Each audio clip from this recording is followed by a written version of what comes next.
Jebuvuddeko President w'eggwanga Yoweri Kaguta Museveni yagamba okubanga asuubiza abayimbi bannakatemba wamu n'abayiiya ebintu eby'enjawulo era gye byaggwera ng'abayimbi bagera kubeera nga bakwasibwa obumbi obuwera ddala 15 bulambirira nga zino ssente zakwasibwa mukulu Eddy Kenzo akulira Federation akasente ako abayimbi bayiye kyokka kolamukko bw'omujjukira bulungi nnyo Eddy Kenzo yatutemera butereevu nnyo ssente ezo bye zigenda okubanga zikola omuli abamu ku bayimbi okubanga bagenda ziba wabasoke beeterezemukko kwejjako akataka okuli abamu okuba ne waliwo hotelu ya Sente waliwo babeera bwabanjibwawo ssente empitirivu nnyo nga balina zitoolako ezibasasulwe aleko gattabo lyawo n'ebimu ku bintu ebirala wabula buli olukya ku makya Eddy Kenzo abeera nga alayiko okuba nino ayolekedde okuba nga akwata kasente kano era kamuweebwe n'ate gye biwunzikira nga aliwoko ebigenze maaso n'okuba nga bikeekiika nga basookera ddala be bakulu abaawuma abagenda maaso okuba nga bamwawukanako ne baga nti ye tebajja kukolagana naye nga bagamba nti alina ebirubirwa ebyo birala bye balaba nga tebakwatagana era bangi ku bayimbi abali mu mukago gwawuma bamwawukanako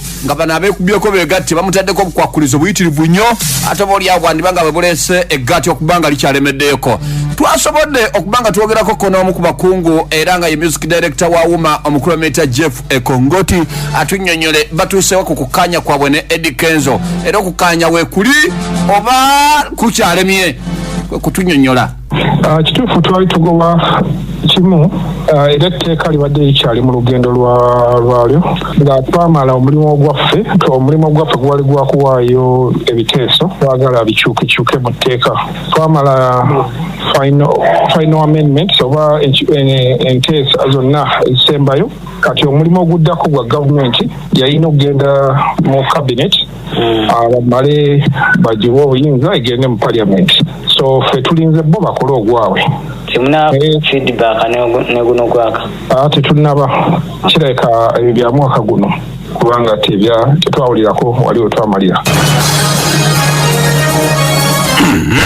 okusa ku mukulu n'agamba nti ebintu bya Eddy Kenzo ne Federation baleka okubanga bo bakyabimya amazzi bibeere wali bisiriire era bo omulimu ogwabwe gwe gw'okulaba nga batereeza abayimbi baabwe abali mu wuma fenga wuma tugenda kweyongera n'emirimu gye tuba tetukola emirimu egyo gya kuteekawo eddoboozi ly'omuyimbi ngeri eddoboozi lyogera ku nsonga zonna ezikwata ku bulamu oba ku mbeera y'omuyimbi okulaba ng'etereera mu byenfuna bya emirimu gyabwe engeri gye gitambula era okutereeza ebyenfuna tusuubira nti ebimu bigenda kuyita mu kutereeza amateeka ebimu bigenda kuyita mu kwogeraganya n'ebitongole ebigezaako ebirina ensimbi zaffe oba birina okusasula ensimbi era puroguramu zonna ziyimiridde ku ebyo ebiti tulabe nti tubiggusa ng'omuyimbi atandika okufuna mu mulimu gwe nga ne waba atayimbye ku stage asobola okufuna ensimbi nga tuyise mu kukolagana ne UPRS mu kukolagana ne URSP n'okukolagana ne gavumenti mu general n'ebitongole ebirala bikozesa music w'abayimbi nkugambye Eddy Kenzo abeera nga alabika okuba nayolekedde okuba ndi akasente kabakwasibwa era bakatikkulayo anendekaleko okuba nga kajjamu gozirini olunaku lwajjo omubaka omukyalo w'ekyoto era omukyala Nantongo Fortunate ng'ono atula kakiiko akamanyikiddwa nga budget committee yavuddeko wali mu parliament n'agamba maaso okuba nga yeebuuza ssente ezaagala okuba nga ziweebwa bano omugaso gwazo ng'agamba nti balina n'essente ze baagira maaso okuba nga basaba zisasulwe wali ku kifo ekya Serini ng'agira maaso okuba nga yeebuuza zino omugaso gwazo gwaki era bamunnyonnyole Sherini hotero oba maka g'abano balina okubeera. What is happening at Serini is that these artists are sleeping there for over a year. They are eating, they wake up every day because when they went there, they woke up, we met them, eating, sleeping. So is it that government going to take care of this over a year budget? We need clarity on that. And you've mentioned regional studios, which we are all pushing for. Is Serini going to be just a studio, or is it going to be also remain accommodation? Because right now it's being accommodation. And if it's going to be a studio and accommodation, are you going to do the same thing to all the regional studios you're going to construct? We need clarity on that for fairness and equity in the long run. Mubaka amalo kechi kanate kawebi ebibuzo ngo gakachazze wabula waliwo buko kuba mukuludda lweri wa Eddy Kenzo mu federation abagera maso kubanga balumiriza bana abakulu ba UMA mbubalina muko abamu ku babaka bagera maso kubanga bayite mabega bagera maso kubanga bakuba federation elementi kulagati eryo amawulire agatali malungi sendizeri ku federation wabula kusakubwa mejefu agamati ngabo teriche babadde kugagamba ko mubaka yenna nti obaba yambe obaka lemesa ngaba UMA tunatuma ko mubaka nera mulimu gw'ababaka kulondola ebintu ebyo kikiba kya mubaka kubuuza era nga naffe tugenda okubuuza kubanga naffe twakabiwulira so era tugenda naffe bibuuza tusabe ne parliament otunyonyola nti bayisa batya ensimbi z'abayimbi nga n'abayimbi bennyini abasinga tebakimanyi nako ng'abayimbi bagamba basasulidde okwebaka tebanaba nakwebakayo so bayimbi ki abeebakayo abatalina maka abayimbi bonna bali mu kukola mirimu gyabwe essaawa zino bali mu kukola concerts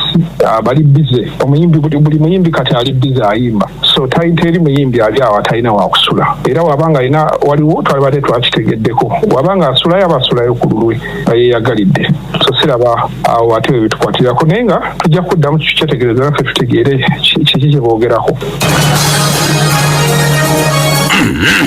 wabula okuza ku mwami Jeff agamba ne Jebule no bakyagana nabo kubanga eddoboozi lyabwe baliteeka kuli omubaka nga beewuunya sente zasabidde za sherini ngate nayo hotero ngendera gyosasula n'ovaawo kati bano bo bazibanjanga ki kubanga ekyo kipya kuffe mu matu gaffe kyetumanyi nti Seren eringa hotero endala yonna omuntu ogendayo ng'olina kyogenza okuteesa oba osazeewo osulayo walibadde osulayo ku sente zo ba ku nsimbi zo ekyokufuula nti ago maka g'abayimbi tekinabeera official kubanga abayimbi abasinga obungi bamemba ba UMA ina abayimbi almost 10,000 so teri n'omu kwabo abadde asulayo so naffe tukyewuunya waliwo abayimbi abatonotono ababadde basulayo naye nga tusuubira kyekizo kyandibadde national priority nga kyetaagisa n'okukolebwa budget naye nga tugenda kyetegereza tulabe bwekibanga kituufu naffe tujja kunyonyola eggwanga nkugambye bano abakulu be bavaayo ne basubizibwa sente UMA yasitukirawo kongegera maso okubanga ekulemberamu ko pulezidenti waayo omukyala Sindalera Sanyo ngage maso okubanga yeewuunya obutali bwenkanya obuli mu gavumenti bwevaayo newa Eddy Kenzo akasente eyakatandikawo ekibiina ekitanaba kuweza bbanga kyokka nga UMA ebeddewo okumala ebbanga nga yo tebagikombya gadi kyegambye ndikyandibanga n'abakulu bakiwulira okukalanga akasente kano kezingiddwamuko tekafuluma nga byemu kubekalemeseza olukusa kubwa mijefu agamba nti wetegefu nnyo okukanya ne Eddy Kenzo singa obukwakulizo banamuwa n'abutegeera federation egata associations so webanga ina byekola ebitambuza industry tetukiina ku buzibu actually bibanga kituufu bitambuza industry ekyo kiba kirungi era tujja giwage naye webanga byekola bizza industry mabega awo wetuteekawo eddoboozi netuteekawo okwemulugunya era nga federation enabanga ekola ebizimba industry nga wano tubadde ffenna mu bya copyright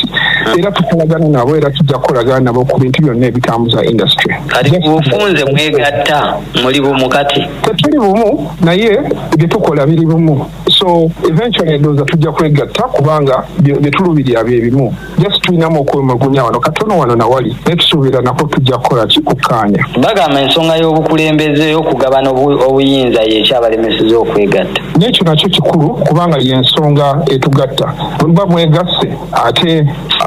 omu n'asalawo nti ye yasalawo ate nakyo kiba tekikola kyova olaba tugamba sooke tutuule tulabe nti ffenna tuli mu kintu era tukikola ffe tukitambuza ffenna so omu n'asalawo n'agamba nti gwe ngenda kubulira ekyokukola ate nga yakuyise mukolagane sente ya federation bw'owuliranga Eddy Kenzo agitikkudde tomusabe akakoyadde ecupa ya soda omusajja atobye